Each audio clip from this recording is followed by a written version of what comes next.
Do you like it? Of course I love it. I'm gonna join Maris's group. What? You've had the best of Prince's albums. We've had the best of the rest. Now you're getting the rest. Da-da-dum. Alright, moving right along. We've done 20 great Prince albums. Okay, 10 great Prince albums, 10 good Prince albums, and now we're going to do about 15 or so really terrible Prince albums, but the first 10 or so aren't terrible, they're just very average. Number 21, Graffiti Bridge. Jay's favourite album, obviously, at the moment. This is fairly good. You know, it's got some classics. There's also a lot of filler on it, but the classics include The Question of You, Joy and Repetition, of course, which is probably one of Prince's finest ever songs ever issued. I think it's just amazing. Still Would Stand All Time. I really love that song. I know some people don't like it. And, of course, we've got the greatest classic of the lot, pretty much, Thieves in the Temple, which was just a pure smash. Okay, The Time and Mavis Staples, no, and New Power Generations Part 1, 2, 3 and whatever, please, no, save me, terrible stuff. But moving right along, number 22 is, now I don't have all these albums on disc, I mean physical form, unfortunately I've only got digital forms of them and like saved in folders. So number 22 is Chaos and Disorder, 1996's Kiss Off to Warners. This included songs like Dinner with Dolores, Santa Lee, the title track Into the Light and I Will, which are good songs. It's a decent album. I mean, these high 20s albums, these are decent albums, you know, but they're not great albums or even good albums. They're just very C+, you know, solid albums. But this also has one big stinker called I Rock Therefore I Am, featuring some rapper called Scrappy Doo, I think his name is. The rapping is terrible and includes such throwaway lines as grab your condoms and Bacardi and let's party. Okay, number 23. Plectrum Electrum with Third Eye Girl and Prince. Yes. Anyway, not a great album, rather self-indulgent. There are some very strong rock cuts in amongst a lot of terrible filler like Boy Trouble. Boy Trouble is probably Prince's worst song in about 15 years, pretty much since the days of Live for Love and I Rock Therefore I Am. I just think he could do so much better. I mean, I really do like Another Love. And, of course, the title track, Fix Your Life Up, is a really good song. But, you know, this is about 60 out of 100 here. This is not good stuff. Okay, The Rainbow Children. Another album I'm not really a big fan of. It's got some wonderful music and playing, which I really do like. The jazz, the horns, the trumpets, everything is amazing. The lyrics and actual songs are absolutely dreadful. I mean, we've got homophobia, we've got anti-Semitism, we've got all sorts of Christian bigotry, and this is basically the musical version of ISIS. Moving right along. For You, Prince's first big album. Well, it wasn't really that big. It was actually quite a big flop at the time, but it was the album that introduced the Purple Maestro to the world. And this is, of course, the alluring middle image of him. He just looks so funny in this picture. I've used it as my avatar ever since. He played 27 different instruments. It features the 19-year-old Prince playing, singing, and composing every single thing. Well, he had an executive producer, but he didn't like him, so I got rid of him. Okay, I love this first photo, which shows him with his big sort of afro being blown in the breeze, and he just looks so African-American here. I mean, it's hard to believe. I mean, you look at him at the Love, Sex and Gold Experience era, and he looks almost European, but here there's absolutely no doubt what his ancestry is. I mean, I would probably rate this higher, most people would, but compared to what came afterwards, I mean, this is very lightweight, and if you compare it to, say, Michael Jackson's first solo album Off the Wall, I mean, this is pretty fluffy. Yeah. 25. And number 26, Hit and Run. This year's, so going from the oldest album to the newest, this is not quite so bad. I mean, there's some decent numbers on it. I mean, most of it's listenable. I mean, it's decent, but there's nothing here that stands out except maybe Hard Rock Lover and Fall in Love Tonight. And as us big fans know, Fall in Love Tonight's been kicking around at least since 2013. He also ruins This Could Be Us, and there's some pretty terrible rapping the way through it, but it's not too bad. It's a decent album, and it's a cool cover, hey, I mean, look at that. And how about that too, 37 years and Prince has still got that afro. So we've got 2015 Prince, and we've got 1978 Prince. Same here, although the skin has lightened considerably. Yep. Okay. 27, The Truth. Again, mentioned this kind of when I was talking about Crystal Ball, which was way up at number 14. This is way down at number 27. Yeah, there's some okay songs in this, but it's, you know, it's very grim, it's very dark and morose. I just realised I got this upside down as I'm recording back to front. Okay, number 20. I think I'm up to number 29 now. Yep, number 29. Emancipation. This is so mixed, and I mean, this would be scoring so much higher because there is some decent stuff on this album, but there is just so much filler and rubbish. I mean, songs like Da Da Da, Mr. Happy. I mean, what are these songs even doing on the album Face Down? They're just badly made rap rubbish. They're just cheap, made for a buck music. But in amongst it, you've also got The Holy River, Sex in the Summer, Betcha by Golly Wow, and all these other really beautiful songs. They're just fabulous. And here you are, 36 songs. Each disc was exactly an hour long. Way too ambitious. He was in love with Métis, who was about to give birth to his dead baby.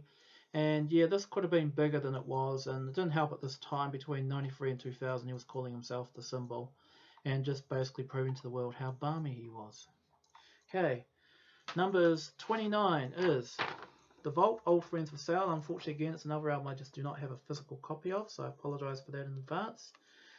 This has got some decent stuff. It's about that walk, and She Spoke to Me, which are good songs.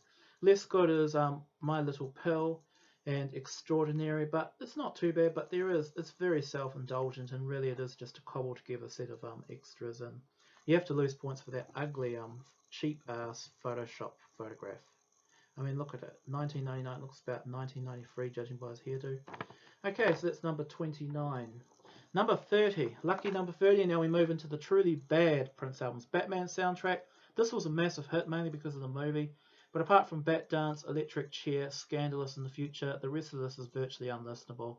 Oh, apart from Party Man, which is alright, but Lemon Crush, I'm the Victim, You're the Robber, I'm a Working at My Jobber, for real? This is just made cash in. Yep, this is far from his best work, and you think of it, that Love Sexy was number 4. And this is number 30. This shows you the Titanic drop in 1989. I mean, it's a nice CD, though. It's the first time there was more than just a plain CD face, but the beauty of the CD is the best part about this. This is not essential Prince music, and it's dated very badly. Okay, number 31. Probably the worst album of the 21st century.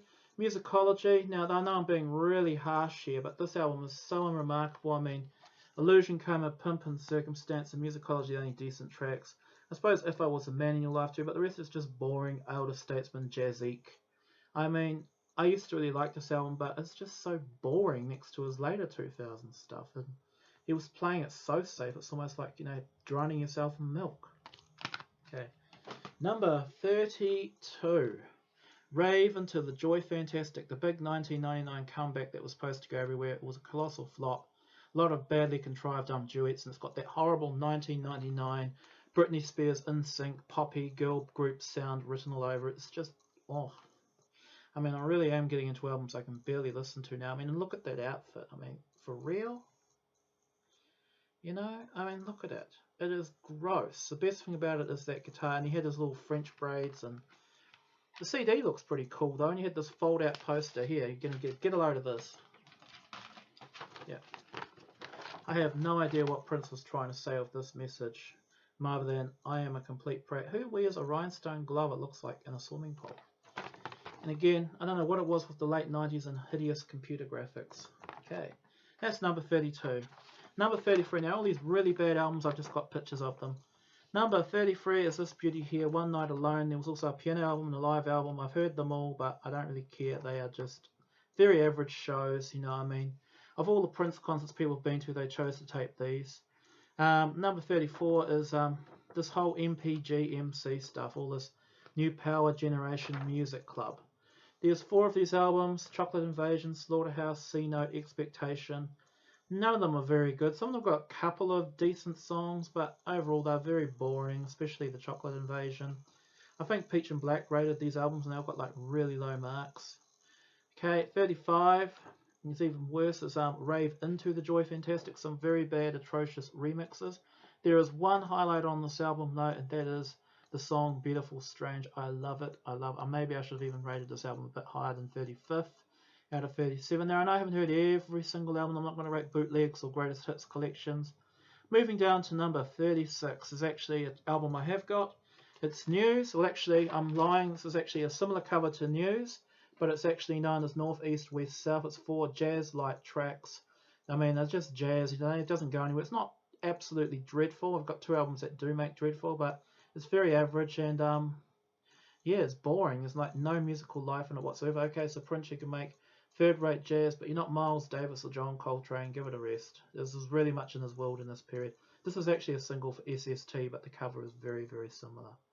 Okay, now number 37, second worst Prince album is, and the last one with music is New Power Soul.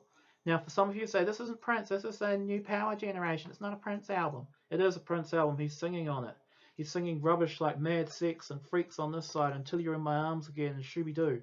The one is decent. It's not good though. Come On is an okay song, but like I said, even the worst Prince albums, except for the very last one, have got at least one or two songs which are at least decent. And in this case, that's all these songs are decent. The rest, is just throwaway party music. I mean, you compare this to an album like Sign of the Times, or even an album like Graffiti Bridge. What is this rubbish? 1998. I actually went off Prince between 98 and 2004 because of this period. Because you may have noticed a high percentage of these low-ranking albums date between the mid-1990s and the mid-2000s. Finally, in last place, it's probably not even really an album, 38th, is Kama Sutra. It's just lift music. It's just some music playing. And it had a ballet that was so bad that it got banned after one performance. Apparently it showed dancers running around trying to dodge themselves from bullets when people were throwing them at Prince symbols. But oh my god, it is a bad, bad album. So that's number 38. And there you have it, guys. My 38 Prince albums in order, best to worst. So, thank you very much for watching these videos. Next, we're going to talk about individual books and videos. Thank you for watching. This is the Door Cream, and may you all live to see the dawn. The purple boat will come and take these girls and boys away, and hopefully all of these terrible albums. Da-da.